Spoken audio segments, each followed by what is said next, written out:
যে বিষয়টা নিয়ে বলতে এবং গাইতে আমাকে ওরা বলেছে, তার জন্য আমার কতটা যোগ্যতা আছে আমি খুব এই সময় খুবই সন্দিহান।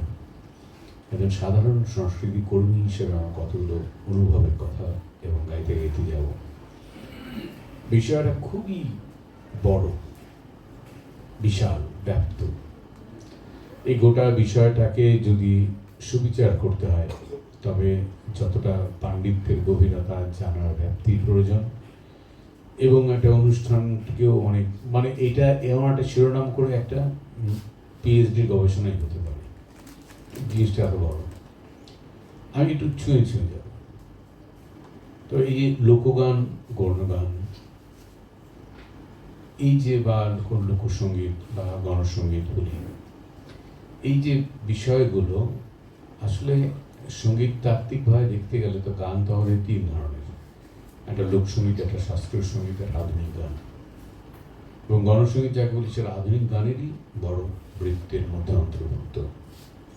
লোকসঙ্গীত তাকে বলি, তো ছোট করে বললে হেমঙ্গ বিশ্বাস বলেছেন, যেটার মধ্যে একটা বাহিরানা আছে, আঞ্চলিকতা। এক একটা অঞ্চলের ইতিহাস, ভূগোল, খাদ্যাভ্যাস, সংস্কৃতি, প্রকৃতি, এই সমস্ত কিছু যাকে নির্দিষ্ট করে একটা গানের ভাষাকে, সেটা হচ্ছে লোকসঙ্গীত। এবং সেখানে মূলত অনেক সময় দেখা যায় যে চিত্রকল্প থেকে শুরু করে সমস্ত কিছুর আঞ্চলিক বৈশিষ্ট্য থাকে, একটা গোষ্ঠীগত চেহারা থাকে। ব্যক্তি স্রষ্টার স্বাক্ষরের চেয়ে বড় হয় একটা গোষ্ঠীগত সৃষ্টির চিত্র।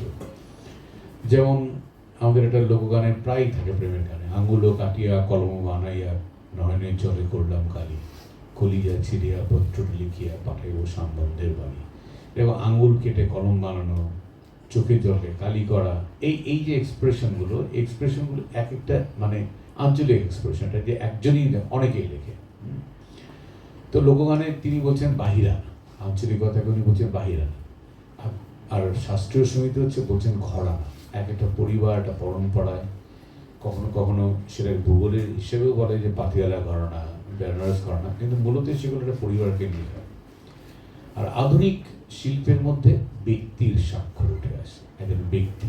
আমাদের যেমন রামপ্রসাদ সেনকে একটা প্রোটো মডার্ন সং বলতে পারি, কারণ তখন তিনি বলেন যে তার সুরে যখন তিনি গান করেন, যেমন ধরুন, মাটির ঘর সোনার ঘর মা, পাই যেন তার ঘর জোগাতে, আমার দালান কোঠায় রাখিস যদি মা, পারবো না আর মা বলিতে।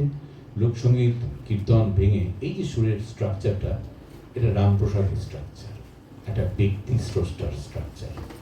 ভাটিয়ালি বা ভয়া বা চুমুরের মতো আঞ্চলিক নয়, একটা ব্যক্তি উঠে আসছে। এবং লোকসঙ্গীতে যেমন একটা ধর্মকেন্দ্রিকতা থাকে, সেখানে ধর্মের আদলের মধ্যে আমাদের জনজীবনের নানা দুঃখের কথা, এই দালান কোঠা রাখিস যদি মা, পারবো না মা বলিতে, সেখানে মায়ের চেয়ে বড় হচ্ছে জীবন যন্ত্রণার কথা। যাই হোক, এসব পেরিয়ে না ওইখানটায় যাচ্ছে। এবার আমাদের যে বাংলা, যে আধুনিকতার যে আত্মপ্রকাশ, সেখান থেকে যার সূত্র ধরে বাংলা আধুনিক গান। তো প্রথম যখন রাজা রামমোহন রায় এদের হাত ধরে যখন আধুনিকতা আসছে, তখন যে আধুনিকতা রূপ, সেটার মধ্যে মানুষ খুব বড়। এবং ধর্ম চর্চাটা হচ্ছে যে বিভিন্ন মানুষকে এক করার জন্য। অর্থাৎ উনি বলছেন একেশ্বরবাদকে যদি একটা লোয়েস্ট কমন মাল্টিপল ধরা যায়, তো তার ভিত্তিতে সমস্ত ধর্মের মানুষকে একটা জায়গায় এক করা। এবং তার মূল উদ্দেশ্য ঈশ্বর সাধনা নয়, মানুষ। ফলে তিনি তখন গান লেখেন, তার গানে ওদের ঈশ্বরটা থাকে তিনি হয়ে, তাহার হয়ে, মানুষ থেকে সামনে তাকে এক্সপ্রেস করে। তার যে এক ধরনের গান, তার একটা প্রোটো সেকুলার ধরনের ঈশ্বর একটা উপলক্ষ হিসেবে থাকে। এবারে যেটাকে সিপাহী বিদ্রোহ বলা হয়, আমাদের প্রথম জাতীয় মহাবিদ্রোহ, এরপরেই ঔপনিবেশিক শাসকদের উপলব্ধিতে আসে যে এই দেশের শাসনটাই টিকিয়ে রাখতে হয়, তো এই দেশের দুটি প্রধান ধর্মগোষ্ঠীর মাঝখানে বিভাজন ঘটিয়ে দেওয়া দরকার। ওই জাতীয় মহাবিদ্রোহের সময় ব্রিটেনের সংবাদপত্র বা ভারতের যে সমস্ত ব্রিটিশ সমর্থিত সংবাদপত্র প্রতিবেদন পড়লে দেখা যায় বলা হচ্ছে যে যদি এবারটা উন্নত অস্ত্রের জোরে ব্রিটিশ জিতে গেল, কিন্তু আরেকবার যদি এরকম ঐক্যবদ্ধ প্রতিরোধ হয়, কারণ ব্রিটিশের কোনো উপনিবেশে এত বড় সশস্ত্র প্রতিরোধ হয়নি কখনো যতটা আমাদের এখানে 57 সালে হয়েছিল। কিন্তু এবার আমরা জিততে পারলাম শুধু আমাদের উন্নত অস্ত্রের জোরে। দ্বিতীয়বার এটা হলে পরে যে জিতবো তার কোনো নিশ্চয়তা নেই। ফলে যদি শাসনকে সংহত করতে হয় তবে বিভাজন করতে হবে, সেখান থেকে ডিভাইডেড রুলের কথা আসে। 57 সালের পরাজয়ের পরের ঘটনা 1867 সালে জোড়াসাঁকোর ঠাকুর বাড়িতে রাজনারায়ণ বসু, নবকর মিত্রদের নেতৃত্বে হচ্ছে হিন্দু মেলা। আমি এই সম্প্রীতির সুরে আসার আগে প্রাক ভূমিকাটুকু বলছি।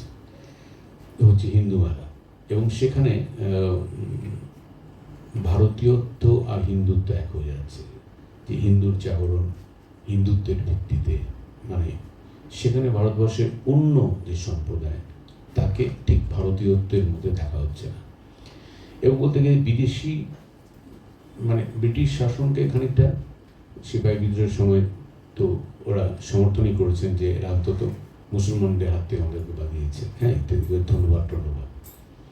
ফলে জাতীয় চেতনা প্রথম গড়ে উঠছে, তার মধ্যে একটা ধর্মান্ধতা, একটা বিভাজনের বিষ রয়েছে। আমরা যেমন ধরুন রবীন্দ্রনাথ নিয়ে যখন কথা বলি, রবীন্দ্রনাথকে মনে করি যে তিনি তার সৃষ্টির প্রথম দিন থেকে শেষ দিন পর্যন্ত একই মানুষ ছিলেন। প্রথম দিন থেকেই তিনি একদম বিশ্বকবি, মানবতার কবি, এবং মানে শেষ ধাপে তিনি প্রথম দিন পৌঁছে গেছেন, তা নয়। রবীন্দ্রনাথের জীবনও অনেক ভাঙা গড়া উত্থান পতনের মধ্য দিয়ে গেছে, যেটা রবীন্দ্রনাথ নিজেও বলেছেন। এবং ফলে রবীন্দ্রনাথের জীবনের নানা পর্ব আছে। বিভিন্ন পর্বের সৃষ্টিকে যদি দেখি, যে কোনো পর্বের সৃষ্টি দেখলে দেখব যে আজকের ভারতবর্ষের শাসক দলেরা কেন্দ্রীয় স্তরে যে কথাবার্তাগুলো, যে মতাদর্শের কথা বলে, তার একটা অনুমোদন তার লেখা তো পেয়ে যাবে। কারণ তিনি প্রথম জীবনে ওই হিন্দু মেলার আদর্শের দ্বারা অনুপ্রাণিত হয়ে 14 বছর বয়সে যে গানটি লেখেন সরোজিনী নাটক জ্যোতিরিন্দ্রনাথের, সেখানে গানটার মধ্যে এই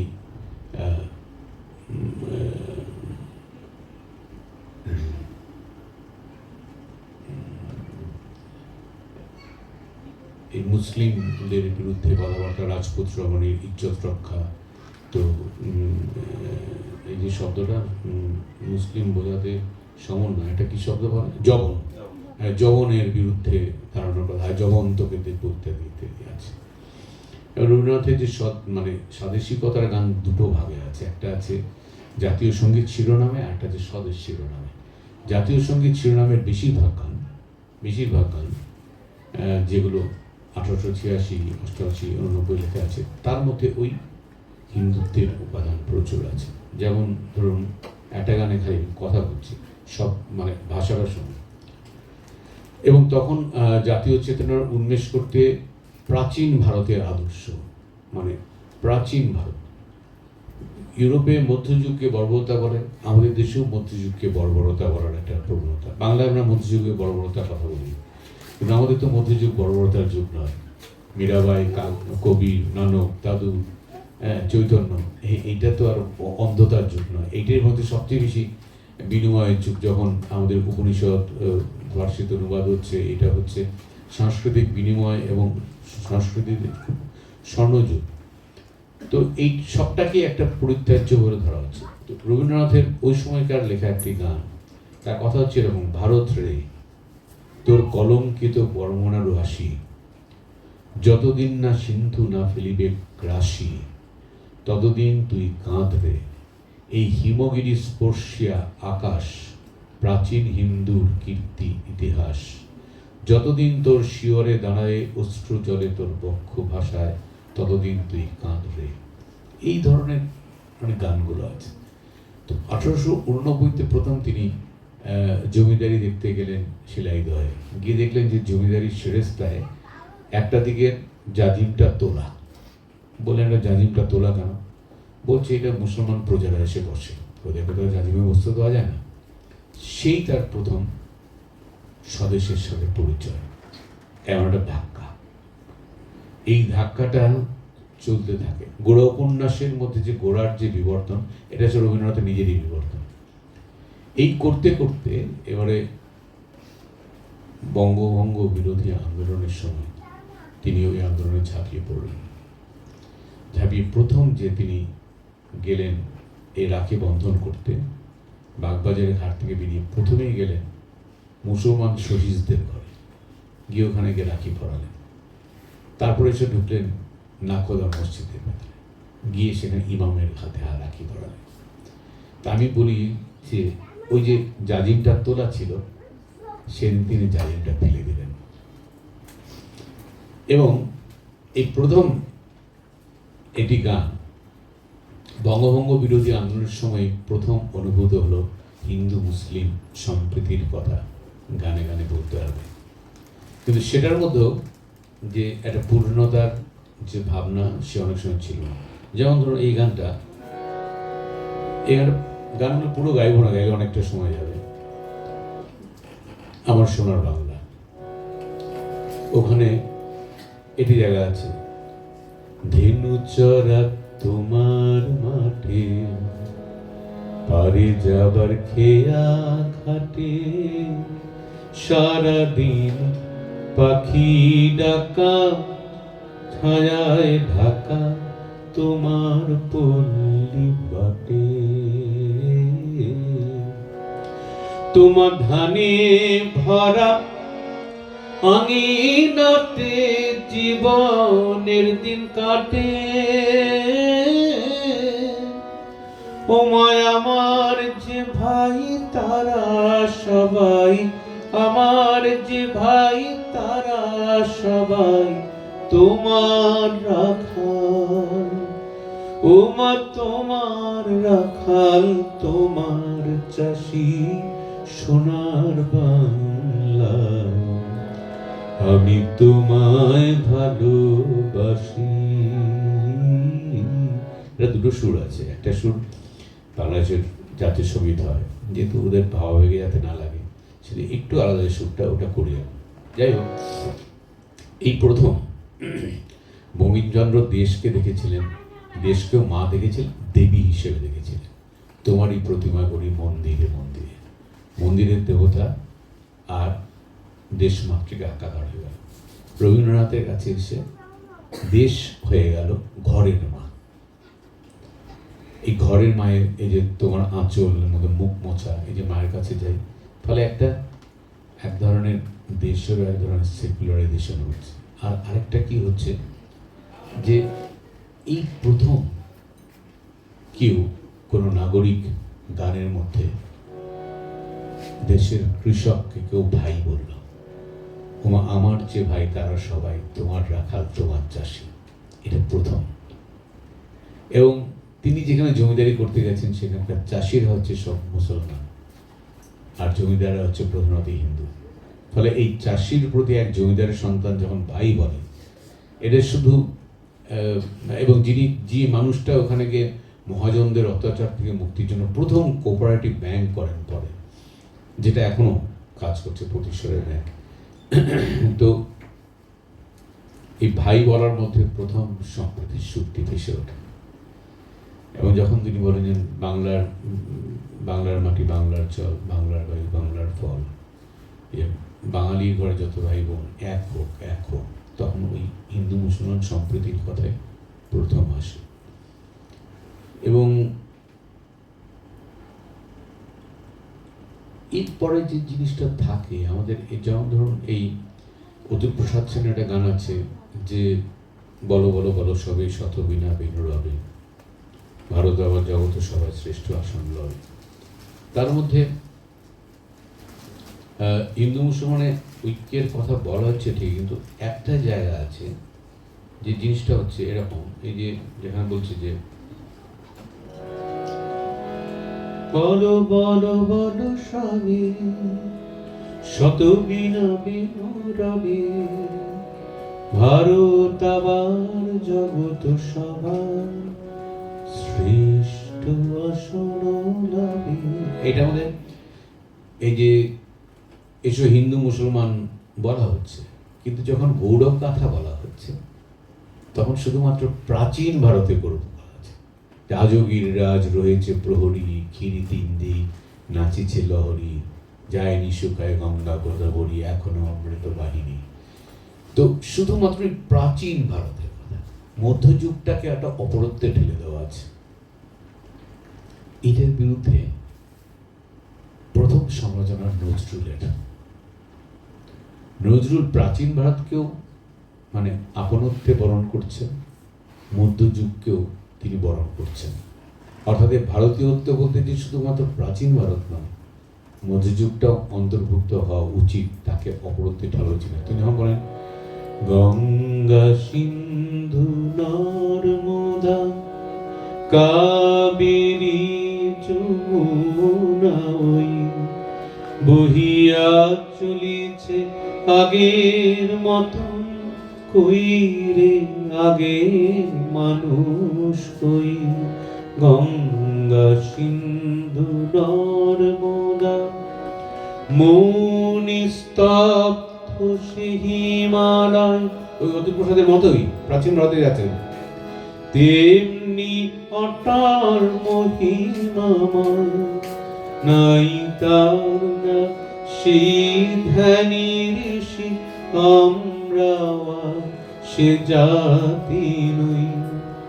আছে আকাশে ইন্দ্র নাই, কৈলাসে সে যোগীন্দ্র নাই, অন্নদা সুত ভিক্ষা চায়, কি কহিব এর কপাল বই, কই রে আগে মানুষ কই। গঙ্গা সিন্ধু নর্মদা। একজন কাজী নজরুল ইসলাম বলছেন কৈলাসে সে যোগীন্দ্র নাই, কিন্তু ওদিক থেকে এই জিনিসটা হয়নি, যেটা এবার উনি বলছেন অন্তর্ভুক্ত করে নিচ্ছেন। আরে আজকাল আমরা ইনক্লুসিভ বলি, এটি ইনক্লুসিভ ইন্ডিয়াননেস, কম্পোজিট ইন্ডিয়াননেস কিভাবে আসছে? সেই আগ্রাসে দিল্লি ভাই আছে পড়ে সে বাছা নাই, নাই কোহিনূর ময়ূর তাপ্ত, নাই সে বাহিনী বিশ্বজয়ী। আমরা জানি না কেউ। এই প্রথম এই মধ্যযুগটা অন্তর্ভুক্ত হলো আমাদের কোথাও একটা জাতীয়বাদী চেতনার মধ্যে, এক ধরনের সম্প্রীতির উচ্চারণ হলো। এবং নজরুল তো বোধহয় সবচেয়ে বেশি, তিনি তো আসলে গায়ক হওয়ার জন্য, কবি হওয়ার জন্য সেনাবাহিনীতে ফিরেছেন, কে যেন রাজনৈতিক কর্মী হওয়ার জন্য। তিনি রাজনৈতিক দল গঠন করছেন, রাজনীতি করছেন, রাজনীতির প্রয়োজনেই গান লিখেছেন। এবং দুর্গমগিরি কান্তার মুড়ো দুস্তর পাড়াবার, এই 26 সাল 25 সাল, সেই সময়টায় হিন্দু মুসলিম ঐক্যের সমস্ত প্রচেষ্টাগুলো ব্যর্থ হয়ে গেল খিলাফত আন্দোলনের মাধ্যমে, লখনৌ চুক্তির মাধ্যমে। এইগুলো দেশবন্ধু চিত্তরঞ্জন দাসের বেঙ্গল প্যাক্ট, যা যা প্রতিষ্ঠা হয়েছে, সেই 26 সাল নাগাদ দাঙ্গা হয়, যথেষ্ট দাঙ্গা হয়, বীভৎস দাঙ্গা হয়, প্রচুর মানুষের মৃত্যু হয়। কলকাতা শহীদ নজরুল লিখছেন তখন দুর্গমগিরি কান্তার মুড়ো দুস্তর পাড়াবার, লিখছেন মোরা একই বৃন্তে দুটি কুসুম হিন্দু মুসলমান। এগুলো আমাদের জানা। এইদিকে আমাদের লোকায়ত পর্যায়ে যখন এই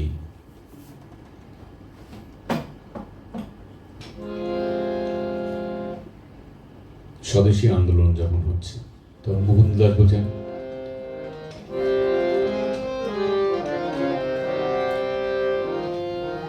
ভয় কি মরণে রাখিতে সন্তানে, মাতঙ্গী মেতেছে আর সমর রঙ্গে, তাথই তাথই থই দ্রিমি দ্রিমি রম রম, তাথই তাথই থই দ্রিমি দ্রিমি দম দম, ভূত পিশাচ নাচে যোগিনী সঙ্গে। ভয় কি মরণে দানব দলনি, ভয় উন্মাদিনী আর কি দানব থাকিবে বঙ্গে। জাগরে সন্তান হিন্দু মুসলমান, জাগরে সন্তান হিন্দু মুসলমান, যায় যদি প্রাণ, না থাকিবে প্রাণ। লইয়ে কৃপান হওয়া গুয়ান, নিতে হয় মুকুন্দের নিয়োগ সঙ্গে। ভয়ে কি মরণে রাখিতে সন্তানে, মাতঙ্গী মেতেছে আর সমর রঙ্গে। ভয়ে কি মরণে, ভয়ে কি মরণে। এরপরে যাব বিজন ভট্টাচার্য। ইতিমধ্যে ৩০-এর দশক থেকে আমাদের তো হিন্দু মুসলিম সাম্প্রদায়িকতার রাজনীতি প্রকট হয়ে ওঠে বাংলায়। ৩০-এর দশকের শেষে এসে মুসলিম লীগের পাকিস্তানের দাবি আসে, ২৫ সালে হিন্দু মহাসভার প্রতিষ্ঠা, এদিকে হিন্দু সাম্প্রদায়িকতা প্রকট হয়ে ওঠে। যখন এই পাকিস্তান দাবি যখন উঠছে, তখন লিখছেন গান বিজন ভট্টাচার্য। ও হুসেন ভাই তামুক দিয়ে শাসা, দোহাই তোরে দেখছে চাইয়া আমা গোরে বাসা। আরে ও প্রীতম ঘোষ ময়নামতির বাসা, দোহাই তোরে দেখছে চাইয়া আমা গোরে বাসা। দোহাই তোরে দেখছে চাইয়া আমা গোরে বাসা। দেশের মধ্যে তোমরা আমরা ব্যতি রেখে নাই, কেউ নাই। দেশের মধ্যে তোমরা আমরা ব্যতি রেখে নাই, কেউ নাই। মোটা দাগের সাদা কথা কেমনে ভুইলা যায়, মোটা দাগের সাদা কথা কেমনে ভুইলা যায়। তো আমার ব্যথা জানছো তুমি, তোমার দুঃখ জানছি আমি। আমার ব্যথা জানছো তুমি, তোমার দুঃখ জানছি আমি। মুখখান দেখা কইকো চাইয়া কান্দ কেন ভাই, ও হুসেন ভাই ময়নামতির বাসা। দোহাই তোরে দেখছে চাইয়া আমা গোরে বাসা। আরে ও পিতন ঘোষ ময়নামতির বাসা, দোহাই তোরে দেখছে চাইয়া আমা গোরে বাসা। আমি উত্তম তুমি মধ্যম, চিরকাল ঠাই এক ঠাই। আমি উত্তম তুমি মধ্যম, চিরকাল ঠাই এক ঠাই। সুখে সুখে দুঃখে দুঃখী নিত্যি ঠাউর পাই, সুখে সুখী দুঃখে দুঃখে নিত্যি ঠাউর পাই। এই মায়ের যে মাসি পড়ে, এই কথা কি সত্য হবে? মায়ের যে মাসি পড়ে, এই কথা কি সত্য হবে? প্রথম পুরুষের এই কারসাজি তোমারে জানাই, ও হুসেন ভাই ময়নামতির বাসা। দোহাই তোরে দেখছে চাইয়া আমা গোরে বাসা। কালো বসে কত হইল, শত রাজার রাজ্য গেল। কালো বসে কত হইল, শত রাজার রাজ্য গেল। এই যে সিরাজ ইতিবৃত্ত কথা স্মরণে সদাই, সিরাজ ইতিবৃত্ত কথা স্মরণে সদাই। এখন উত্তম মধ্যম খতম হইল, নইতে গাছে মুড়াইল। উত্তম মধ্যম খতম হইল, নইতে গাছে মুড়াইল। আগুন লাগা সোনার সংসার কইরা পড়লো ছাই, ও হুসেন ভাই ময়নামতির বাসা। দোহাই তোরে দেখছে চাইয়া আমার গোরে বাসা। ঘুটঘুটি আন্ধার রাতে হে হে হে হে হে, ঘুটঘুটি আন্ধার রাতে মন সরে না ভয়ে, পাও সরে না ডরে। এই নদীর বাঁকে হাসির খলখল বুঝলাম শেষে আতে। এই নিস্তরঙ্গে কালো জলে পাইনা নৌকা ভাসে। এই কালিকটের ঘাটে আর সুতানুটির বাঁকে, ভিড়ল তোরি সওদাগরি বর্গিরা সব আসে। ভিড়ল তোরি সওদাগরি বর্গিরা সব আসে। তারা রব দেখে এক কলা বেসে সরজমিনে কেল্লা গড়ে। তারা রব দেখে এক কলা বেসে সরজমিনে কেল্লা গড়ে। আর ওই নিজ ঘরে পরবাসী করলো নবাব রে, নিজ ঘরে পরবাসী করলো নবাব রে। ওই যে আলীবর্দী ভগ্নিপতি সক্রান্ত যার মির্জাফরি, আলীবর্দীর ভগ্নিপতি সক্রান্ত যার মির্জাফরি। লেপা দিল শূন্য কালী স্বদেশের মুখে, ও হুসেন ভাই ময়নামতির বাসা। দোহাই তোরে দেখছে চাইয়া আমা গোরে বাসা। এবার আসে পাকিস্তানের কথা, ইতিহাস বলে। তোমার আমার মধ্যখানে আসমান জমিন ফারাক কইরে, তোমার আমার মধ্যখানে আসমান জমিন ফারাক কইরে। তারা 200 দিনের ঘর বানাইছে দেখাও দেখি নাই, 200 দিনের ঘর বানাইছে দেখাও দেখি নাই। এখন আমার হাসি হইছে বাঁকা, তোমার কথা সন্দেহ মাখা। আমার হাসি হইছে বাঁকা, তোমার কথা সন্দেহ মাখা। পরস্পরের মন বিষাইছে অদৃষ্টের বালাই, ও হুসেন ভাই ময়নামতির বাসা। দোহাই তোরে দেখছে চাইয়া আমাগোরে বাসা। এখনো সময়ও আছে, দুইখানা হাত এক করিতে। ওই যে সোনার হরিণ দেখা শেষে পাশে ছুট না, সোনার হরিণ দেখা শেষে পাশে ছুট না। ও যে গোলক ধাঁধা বুঝা কথা হুশ ফিরাইয়া আনো চাষা, গোলক ধাঁধা মিশা কথা হুশ ফিরাইয়া আনো চাষা। ঘরের কাছা পরের কাছে কইবার যাইন না, ও হুসেন ভাই ময়নামতির বাসা। দোহাই তোরে দেখছে চাইয়া আমার ঘরে বাসা, দোহাই তোরে দেখছে চাইয়া আমার ঘরে বাসা।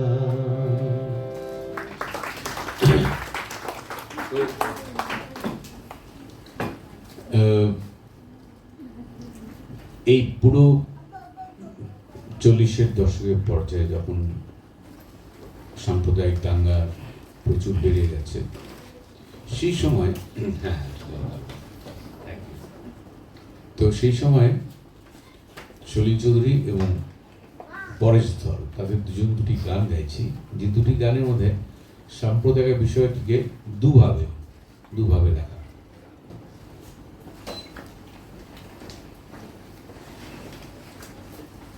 দুটোর মধ্যে অনেক মিল আছে গানে, আর দুটোর মধ্যেই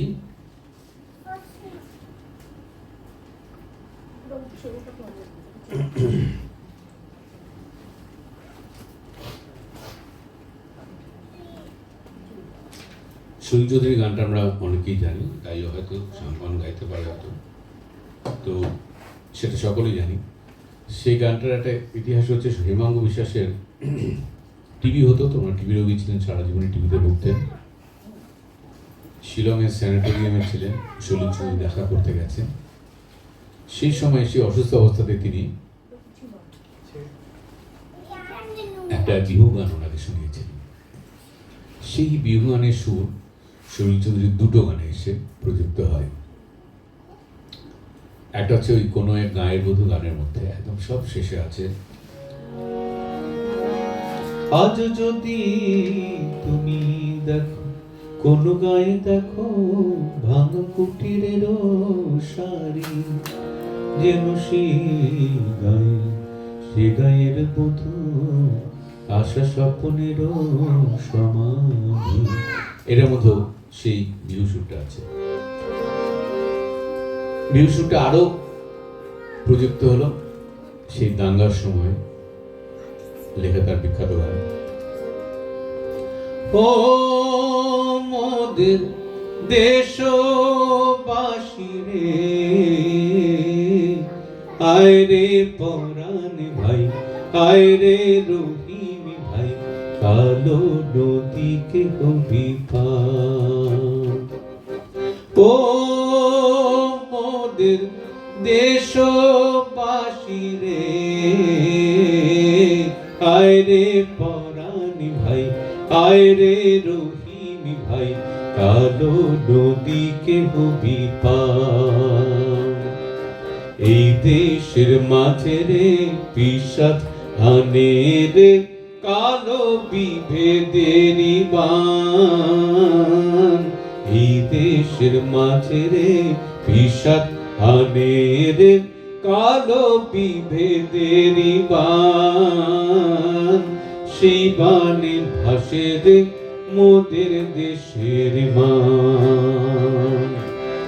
ফারাক নদীরে বাঁধবি যদি রে ঘরে গাইতি, আর হাতি আর হেইয়া বলি হেইয়া আমার জোয়ান বা সেতু এবার। এই নদী তোমার আমার খুনের দরিয়া, হেইয়া বলি হেইয়া মার জোয়ান বাঁচে তো এবার। এই নদী আছে মদের আঁখি জলে ভরিয়া, হেইয়া বলি হেইয়া মার জোয়ান বাঁচে তো এবার। এই নদী বহে মোদের বুকের পাঁজর খুঁড়িয়া, হেইয়া বলি হেইয়া মার জোয়ান বাঁচে তো এবার। মোরা বাহু বাড়াই দুই পারেতে দুজনাতে থাকিয়া, হেইয়া বলি হেইয়া মার জোয়ান বাঁচে তো এবার। ওরে এই নদীর পাকে পাকে কুমির লুকায়ে থাকে, ভাঙে সুখের ঘর ভাঙে খামার, হেইয়া বলি হেইয়া মার জোয়ান বাঁচে তো এবার। ও মোদের দেশবাসী রে, আয় রে পরাণ ভাই, আয় রে রহিম ভাই, কালো নদীকে হবি পার। হেইয়া হে মার জোর বাঁধিসে তো বাঁধি রে, বাঁধিসে তো বাঁধি রে। হেইয়া হে মার জোর বাঁধিসে তো বাঁধি রে, বাঁধিসে তো বাঁধি রে। বুকেতে বুকেতে সেতু অন্তরের মায়া দিয়ে বাঁধি রে, বুকেতে বুকেতে সেতু অন্তরের মায়া দিয়ে বাঁধি রে। হেইয়া হে মার জোর বাঁধিসে তো বাঁধি রে, বাঁধিসে তো বাঁধি রে। কুটিলের বাধা যত ঘৃণার নিষ্ঠুর আঘাতে ভাঙি রে, কুটিলের বাধা যত ঘৃণার নিষ্ঠুর আঘাতে ভাঙি রে। হেইয়া হে মার জোর বাঁধিসে তো বাঁধি রে, বাঁধিসে তো বাঁধি রে। স্বামীর স্বদেশ ভূমি গড়ার শপথ নিয়ে বাঁচি রে, স্বামীর স্বদেশ ভূমি গড়ার শপথ নিয়ে বাঁচি রে। হেইয়া হে মার জোর বাঁধিসে তো বাঁধি রে, বাঁধিসে তো বাঁধি রে। ও মোদের দেশবাসী রে, আয় রে পরাণ ভাই, আয় রে রহিম ভাই, কালো নদীকে হবি পার। পরেশ ধরের গানটা আরেকটু, এই গানটা পলিটিক্যাল, ওই গানটা পলিটিক্যাল, কিন্তু ওই গানটা পরেশধর গানটার মধ্যে পরেশধর তিনি গণনাট্য আন্দোলনে ছিলেন 46 সালে। এই ঢাকুরিয়াতে একটা সলিল চৌধুরী অনুষ্ঠান থেকে খুব মুগ্ধ হয়ে তিনি চলে আসেন গণনাট্যে। সলিল চৌধুরীর সঙ্গে অনেক মিল আছে তার, তিনিও ইংরেজি সাহিত্য নিয়ে পড়াশোনা করেছেন। সলিল চৌধুরী বাঁশি বাজাতেন, তিনিও বাঁশি বাজাতেন। সলিল চৌধুরীও পেশাদার নৃত্য দলের সাথে বাঁশি বাদক হিসেবে প্রথম তার সঙ্গীত জীবন শুরু। পরেশধর উদয় শঙ্করের দলের সাথে বাঁশি বাজাতেন। তো 50 সালে মতের অমিল হওয়ার জন্যে পরেশধর ওই সময়কার তৈরি করা গানগুলো ভালো লাগছে, তিনি গণনাট্য ছেড়ে বেরিয়ে যান। তারপর তিনি মূলধারা গানে গান গেয়েছেন, অনেক বিখ্যাত গান আছে। হেমন্ত মুখার্জির গাওয়া শান্ত নদীর পটে আঁকা ছবিটি, ফুলের মতো ফুটল ভোর, তারপরে ইত্যাদি গান। 70-এর দশকে তিনি আবার নকশাল আন্দোলনের দ্বারা প্রভাবিত, নকশাল আন্দোলনের সঙ্গে যুক্ত হন। সেই সময় আবার ওই আন্দোলনের সঙ্গে সম্পৃক্ত হয়ে ওই আন্দোলনের রাজনৈতিক প্রয়োজনে গান লেখেন এবং জীবনের শেষ দিন পর্যন্ত তিনি সেই ধারার সাংস্কৃতিক সংগঠনের সঙ্গে ছিলেন। তো তার এই গানটি খুব যেন কোথাও হৃদয়ের কাছে আবেদন দেয়, মানে যে দাঙ্গায় আগুন লাগাচ্ছে। সাধারণত শ্রমজীবী মানুষকে তো বিভ্রান্ত করে একজনকে দিয়ে আরেকজনের বুকে ছুরি মারানো হয়, তাকে উদ্দেশ্য করে বলছেন, ও ভাই রে বন্ধু বলতে কি পারো, আমার বুকের খুনে কেন হাত রাঙালে, বল কোন অপরাধে কার লাভের আশে প্রতিবেশীর চির চেনা ঘর জ্বালালে। ও ভাই রে বন্ধু বলতে কি পারো, আমার বুকের খুনে কেন হাত রাঙালে, তোমায় আমায় চেনে দেশের প্রতিধূলি কণা, যুগে যুগে পাশাপাশি রয়েছি দুজনা, সকাল সাঁঝে সবুজ মাঠে খেটেছি একসাথে, এক যোগে বাঁধা ছিলাম কলে কারখানাতে, একই ছিল রে কপালে,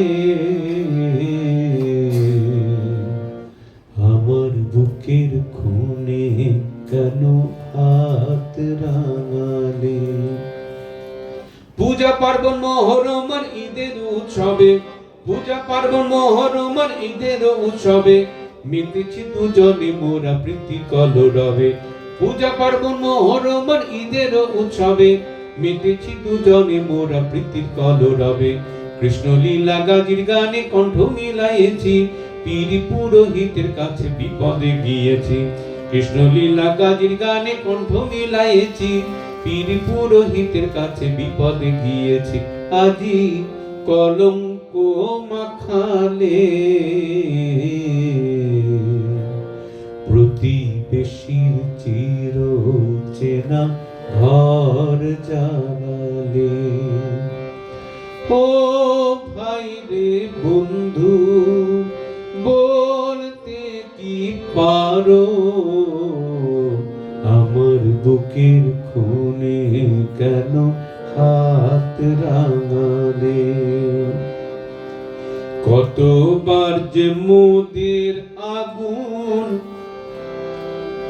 কতবার যে মোদের বুকের আগুন রয়ে রয়ে, বিদেশি রাজপ্রাসাদ চূড়ায় ফেটেছে বাজ হয়ে, তুমি আমি শত্রু নাই তাও তোমার আমার মাঝে, বিভেদ নিরাপদে নিজেরা বিজাজে, তাহা কেমনে ভুলিলে, আমার বুকের খুনে কেন হাত রাঙালে, সাগর পারে শ্বেত বরণ কালো নাগের বাসা,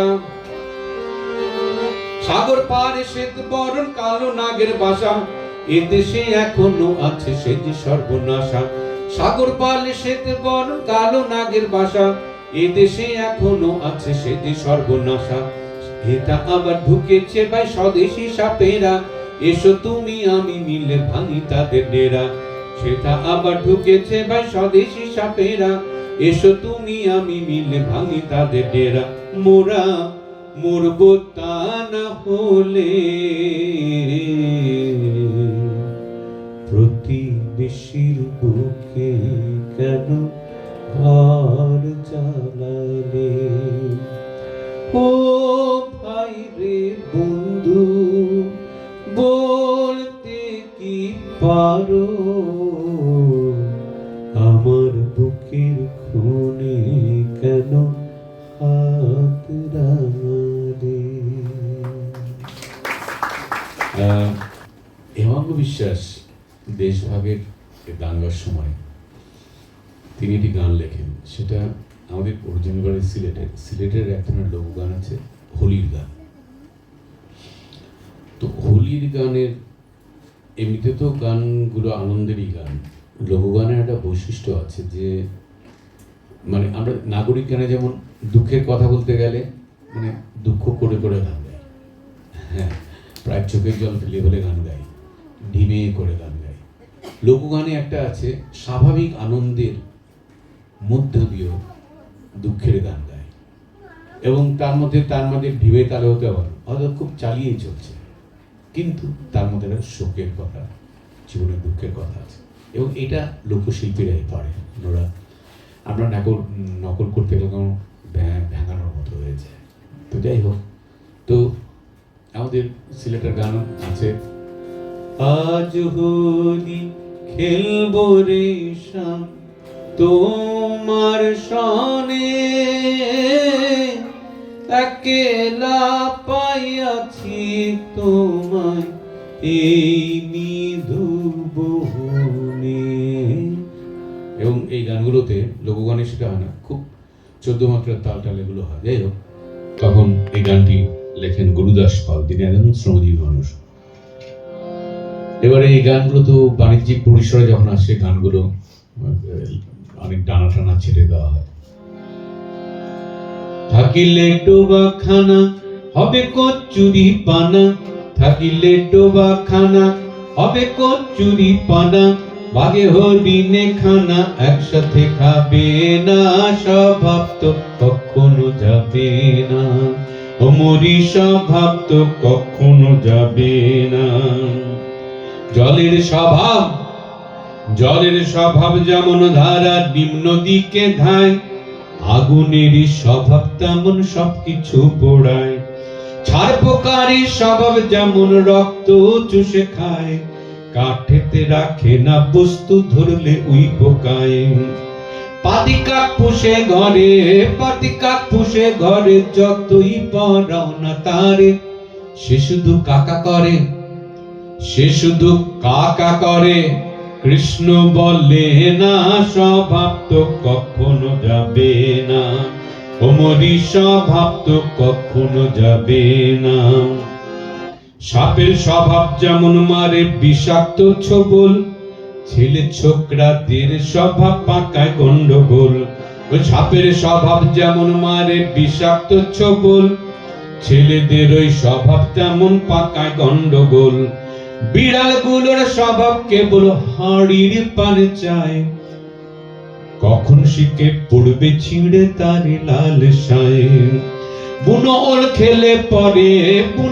খেলে পরে যতই গলাটা খিচখিচ করে, যেমন শীদেল চোর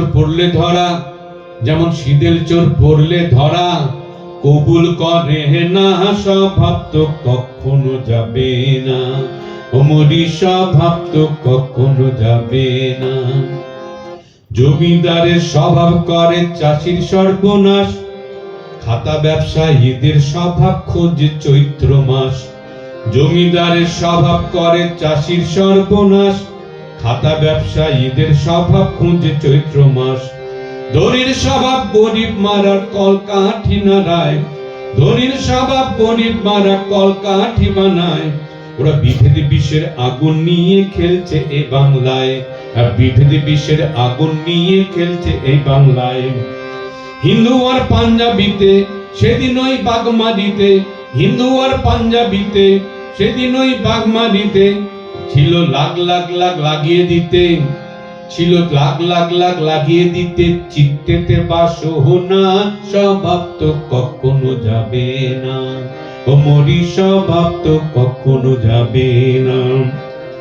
ভণ্ড যোগী জটাধারী তিলক ফোঁটা গায়, ওরা গণতন্ত্রের মন্ত্র নিয়ে ডুগডুগি বাজায়।